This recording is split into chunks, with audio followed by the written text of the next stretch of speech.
A continuación vamos a resolver un par de ejercicios más de palancas, un poquito más complicados de los que ya hemos hecho en el vídeo anterior, donde hemos empezado por los más fáciles. En este ejercicio nos dicen que una barca opone una resistencia de 60 newtons al movimiento. El remo con el que nos desplazamos hace 1,8 metros y desde donde lo tenemos cogido hasta donde está unido al barco hay una distancia de 0,5 metros. Indica el tipo de palanca que es y calcula la fuerza que tenemos que hacer para mover la barca. Lo primero que hemos hecho ha sido el dibujo o la representación, que lo tenemos aquí. Hemos dibujado el remo.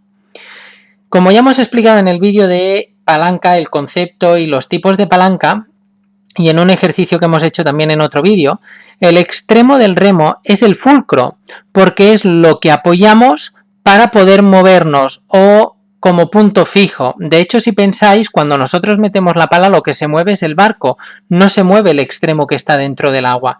Por eso este extremo es el fulcro. Por donde lo coge la persona es la P, es la potencia, y la resistencia es la fuerza que hace la barca para oponerse al movimiento. Por lo tanto, la resistencia es el punto donde está unido el remo a la barca. Como la resistencia está en el centro, estamos ante una palanca de segundo grado, que son las que tienen la resistencia en el centro de la palanca. Y luego nos dicen que todo el remo hace 1,8 metros y desde donde lo tenemos cogido hasta donde está unida la barca 0,5 metros. Entonces, para hacer el cálculo y aplicar la ley de la palanca, primero nos apuntaremos los datos. Nosotros sabemos que la resistencia que opone la barca es de 60 newtons.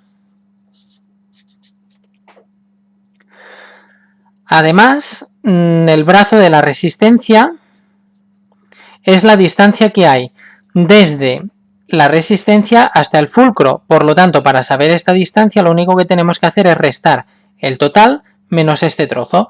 1,8 entre 0,5 nos da 1,3 metros. Luego, la potencia no la conocemos, es lo que queremos calcular. Y la distancia que hay entre la potencia y el fulcro es de 1,8 metros.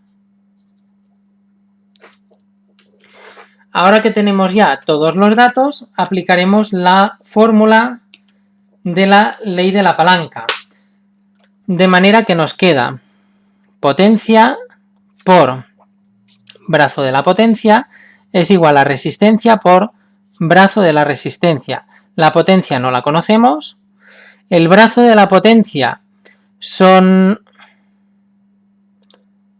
1,8.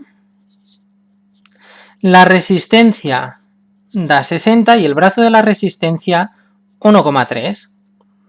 Para acabar de aislar la potencia, lo que tenemos que hacer es pasar el 1,8, como está multiplicando, pasa dividiendo.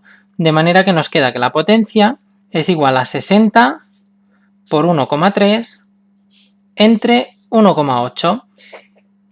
Y si hacemos esto en la calculadora, nos da que tenemos que ejercer una potencia de 43,33 newtons.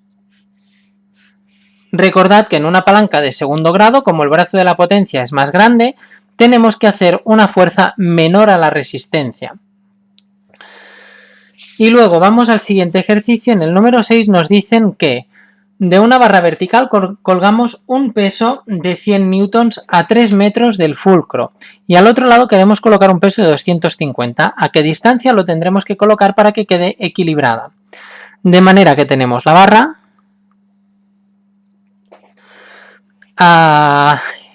La barra evidentemente no puede ser vertical, tiene que ser horizontal. De manera que nosotros tenemos aquí el fulcro, que es por donde enganchamos la barra. En un extremo colocamos los 100 newtons, por lo tanto los colocaremos aquí. Y la distancia es de 3 metros. Y en el otro lado colocaremos los 250 newtons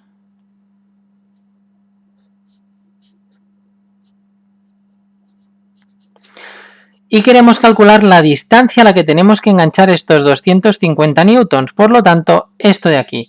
Ojo con los dibujos, que nadie diga, pero si esto es más pequeño, ¿tiene más fuerza? Sí, porque puede ser que sean de diferentes materiales, que este abulte mucho más, por ejemplo, la paja, y esto que sea un metal y abulta mucho menos, pero tiene más fuerza. Entonces, vamos a colocar los datos. Nosotros tenemos que el peso inicial es el de 100 newtons, por lo tanto será el que le llamaremos resistencia. Porque los 250 newtons es lo que hacemos para compensar, de manera que el 250 será la potencia. La distancia desde el 100 hasta el fulcro, como el 100 es la resistencia, será el brazo de la resistencia, que es de 3 metros. Por lo tanto, el otro extremo será el brazo de la potencia, que es lo que queremos calcular. Vamos a la fórmula de la palanca. Potencia por brazo de la potencia es igual a resistencia por brazo de la resistencia. Potencia son 250 por brazo de la potencia, que no lo conocemos, es igual a 100, que es la resistencia, por 3, que es el brazo de la resistencia. Multiplico 3 por 100, son 300. Y el 250, como está multiplicando, lo paso al otro lado dividiendo. Por lo tanto, el brazo de la potencia será igual a 300 partido 250. Y esto nos da un brazo de la potencia de 1,2 metros. Por lo tanto, para equilibrar esta palanca, tendremos que colocar esta carga a 1,2 metros. De esta manera, la barra nos quedará completamente horizontal y equilibrada.